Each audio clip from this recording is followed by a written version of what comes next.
Então, pessoal, vamos para a segunda parte da nossa aula sobre distribuição eletrônica, né? Nessa segunda parte, vamos mostrar os elétrons distribuídos nos chamados orbitais. E o que seria, então, esses orbitais, os orbitais atômicos? Bom, vamos lembrar que nós temos o subnível S, né? E que no subnível S nós temos a possibilidade de distribuir dois elétrons. Então, esse orbital seria a região onde esses dois elétrons poderiam ser encontrados, entendeu? Então, como eu consigo colocar até dois elétrons numa mesma região, então o orbital S é o próprio subnível S. Então, a gente podemos dizer que o subnível S tem uma única região. Então, esse quadrinho aí, quer dizer, ele tem uma única região onde eu posso encontrar os elétrons. Ou seja, o subnível é o próprio orbital, diferente do subnível P. Porque o subnível P, olha só, essa é uma possibilidade de encontrar os elétrons. Então, eu teria aqui num eixo, né, vamos imaginar assim, os eixos x, y e z, tá? Os eixos cartesianos.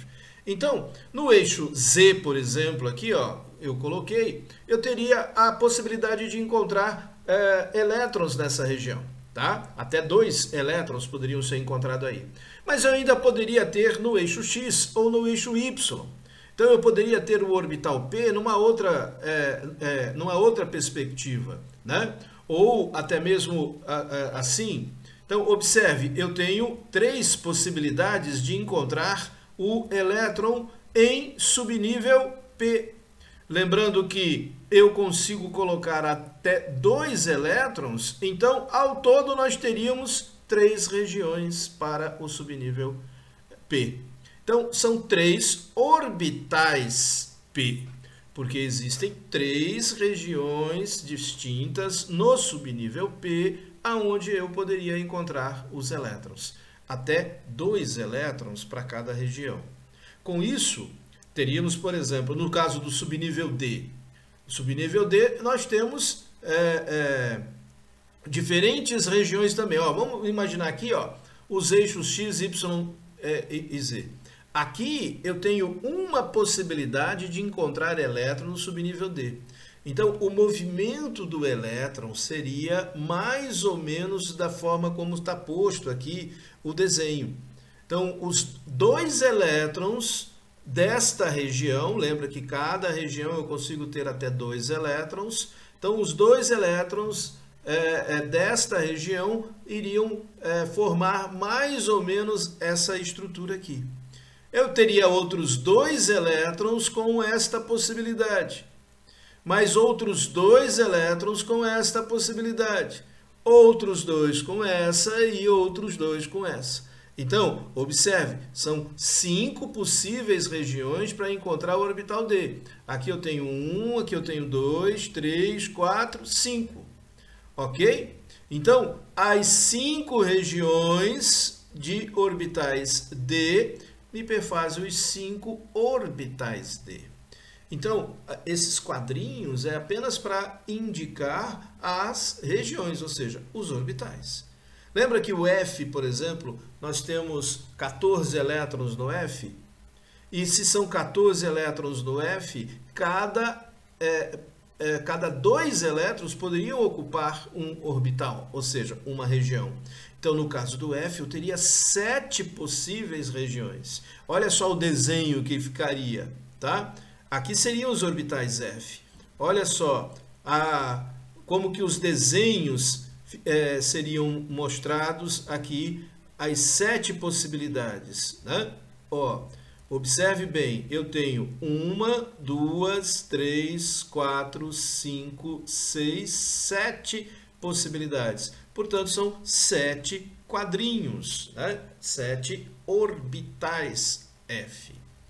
Então, orbital é a região onde podemos encontrar o elétron, ok?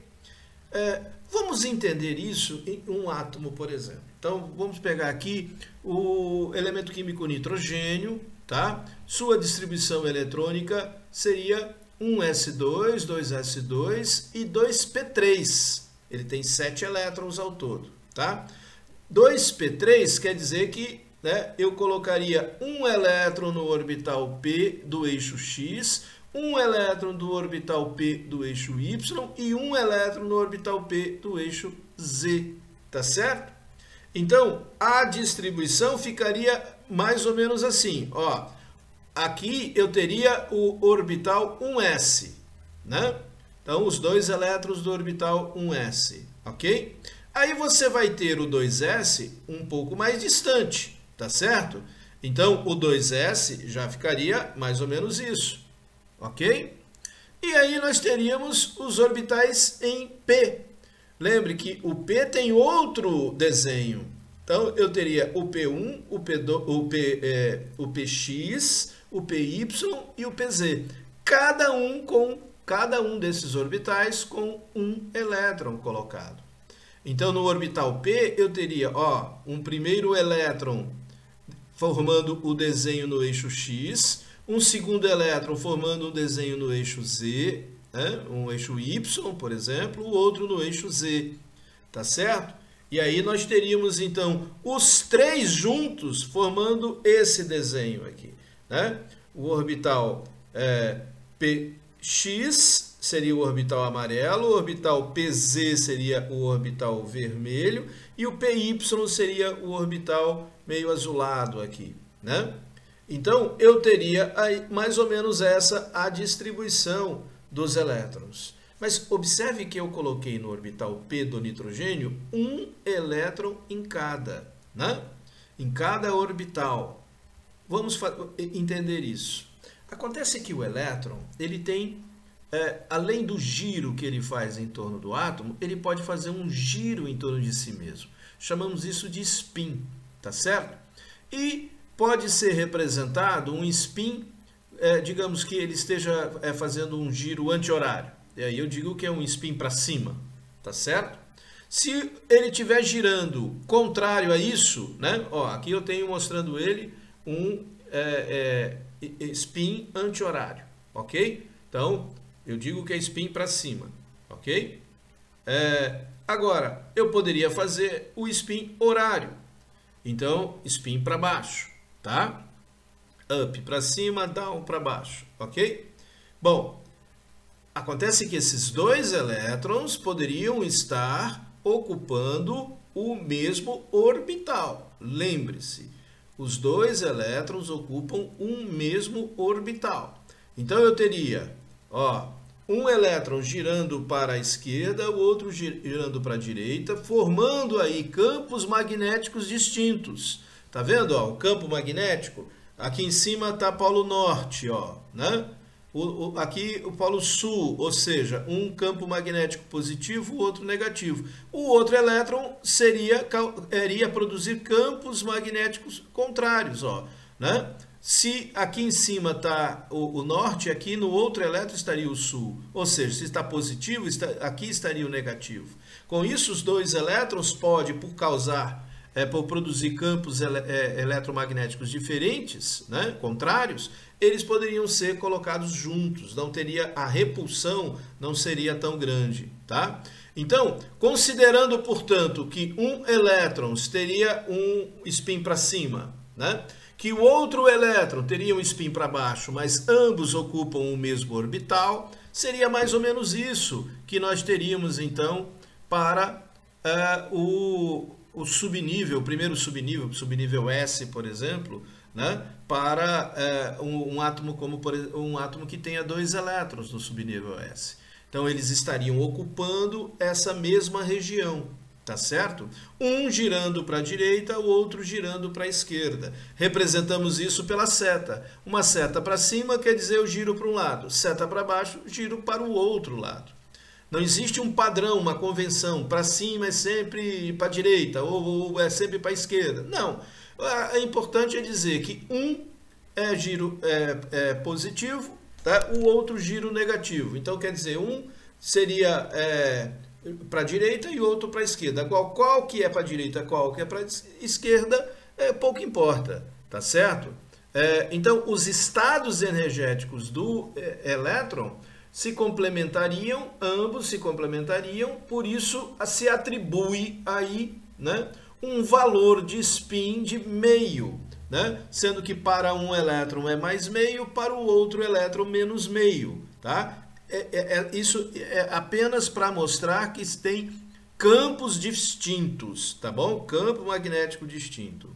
Então, vamos imaginar aqui agora o subnível S, então, que nós já vimos. O subnível S, ele tem até 2 elétrons para ser colocado. Se eu coloco um elétron para cima, né, o segundo elétron eu tenho que colocar para baixo, tá? Eu não posso deixar os dois para cima ou os dois para baixo. Isso é o que eu chamo de regra de Hund, tá? Agora, no caso, vamos imaginar o subnível D. O subnível D tem 6 elétrons. Se eu vou colocar 6, primeiro eu coloco todos para cima. Ó, depois eu volto e coloco para baixo. Entendeu? Então, a regra de Hund diz isso. Primeiro colocar todos para cima, depois volta e coloco para baixo. Ou seja, eu coloco em cada orbital, eu coloco um elétron com um tipo de giro, tá? Digamos, giro positivo ou giro para a direita, né? Então, coloco o elétron com giro para a direita no primeiro orbital. O próximo elétron eu vou colocar no segundo orbital também com giro para a direita. O próximo elétron vou colocar no terceiro orbital também com giro para a direita, para só então voltar e completar, né, os orbitais com os elétrons para giro à esquerda, entendeu? Então, por exemplo, subnível D, mesma coisa. Se eu tenho 10 elétrons, coloco 5 elétrons, todos com giro para a direita, para depois voltar e colocar os outros 5 com giro para a esquerda. No subnível F, mesma coisa, né? 7 elétrons primeiro, tudo para a direita, depois volto, coloco outros 7 elétrons com giro para a esquerda. Então, é assim que eu faço a distribuição dentro dos orbitais, dos elétrons dentro dos orbitais. Vamos dar um exemplo. Pegar o vanádio, tá certo? 23 elétrons. Vanádio distribui primeiro 2 elétrons do subnível 1s2. Um para cima, outro para baixo. Vou para a segunda camada, 2s2. Um para cima, outro para baixo. Depois do 2s2 vai para 2p6. Coloco tudo para cima primeiro, depois volto, termino, coloco para baixo. Olha só. Coloquei os 6. Aí, 3s2, um para cima, outro para baixo. Depois de 3s2, 3p6, tudo para cima, volto, coloco para baixo. Depois de 3p6, 4s2, né? Então, um para cima, outro para baixo. Vamos lembrar, vanádio tem 23, até agora eu já coloquei 20, né? 2 no 1s, 2 no 2s, aqui no 2P tem mais 6, já deu 10. No 3S, 12. No 3P com mais 6, 18. No 4S com mais 2, 20. Portanto, faltam 3. O próximo, portanto, é o 3D, né? Que eu coloco só 3. Olha só como é que fica a distribuição, então. Os 3 para cima, um em cada orbital diferente. É assim, primeiro tudo completo, tudo para cima, para só depois voltar e colocar para baixo. Primeiro, todos os giros numa posição, depois os giros na outra posição. Entenderam? Então, nesse caso, nós temos aqui a distribuição eletrônica do vanádio, né, pelas subcamadas, conforme nós já vimos, né, na aula anterior, e agora por orbitais, ok? Então, a distribuição eletrônica nos orbitais deve ser dessa forma. Vamos fazer o seguinte, então. Vamos entender, né, a questão energética disso. Então, se eu imagino aqui uma seta mostrando a energia, tá? Então, para cima está aumentando a energia. O conteúdo energético aumenta para cima. E olhar a distribuição dos elétrons feito aqui por subcamadas, o mais baixo nível energético é o 1s2. Esse é o mais baixo nível energético. Começo sempre pelo mais baixo, né? Depois eu venho para a segunda camada com o 2s2 e o 2p6. Olha só, seria assim então a distribuição do vanádio. Na sequência, eu iria para a terceira camada, o 3s2, e depois o 3p6. Eu estou na terceira camada distribuindo os elétrons. E agora eu vou para a quarta distribuir o 4s2, para então voltar para a terceira e terminar a distribuir no 3d, agora com 3 elétrons apenas. Olha só a distribuição como é que ficou então. Quanto ao conteúdo energético, tá vendo que o 3D está mais alto, o conteúdo energético, que o 4S? O conteúdo energético do 3D está mais alto que o conteúdo energético do 4S. Por quê? Porque 3D tem mais energia. Por isso, primeiro eu coloco no 3D, no 4S, para depois voltar e colocar no 3D. Então, qual foi o último elétron que eu coloquei? Foi esse aqui, ó. Então, esse último elétron que eu coloquei é o mais energético, tá certo? Porque a gente coloca sempre por nível de energia, ok? Mas não é esse o elétron que está mais para fora, porque mais para fora é a camada que tiver, a última camada que ele tem, e a última camada dele é a quarta, 4s. Portanto, o elétron que está mais para fora não é esse. Por quê? Vamos imaginar aqui, analisar camada por camada, que são as regiões onde o elétron pode ser encontrado. Olha só, o 1s2 é a primeira camada, né? Tem os 2 elétrons aí. O 2s2 e o 2p6 são 8 elétrons que estão na segunda camada. Olha a terceira camada, 3s2, 3p6 e 3d3. Esses são da terceira camada.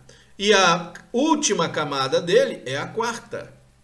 Portanto, o elétron que está mais para fora é esse aqui, o elétron mais externo do elemento químico vanádio. Então, observe que tem diferença entre o elétron mais externo e o elétron mais energético, ok?